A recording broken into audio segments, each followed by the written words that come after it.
السلام عليكم يا شباب، مشتاقين والخالي. حاليا احنا بدبي.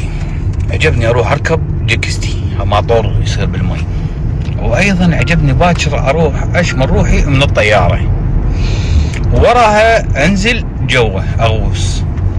فحاب اصور لكم هاي السوالف الحبشة. اخبركم شنو اشتريتها بالمناسبة. اشتريت هذه حتى اقدر اوثق لكم اشياء حلوة. هاي مناظر بيها كاميرا مال ميتا، فشي لطيف. هسه خلونا نركب جيكستي واعود اصور لكم يا شباب. هاي المناظر، يقول مدرس رياضيات. طبعا اكو عدسه وفلاش، وهذه هاي من شركه ميتا. يعني من اريد اصور ادوس هنا. هسه اراويكم شلون يصير المنظر من يعني منظور شخص اول.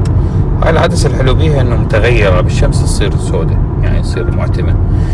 وانا ما عندي نظر بالضبط، نظري الحمد لله سليم، بس يعني هذه فائدته. هسه اراويكم من منظور شلون يصير. حاليا انا جاي اصور من المناظر مثل ما تشوفون الوضعية حاليا هيجي. مثلا هسه هنا احنا هاي الصفقة خلنا نشدها، لا عكس كذا بس ما جيد. شلون المنظر من هنا شباب؟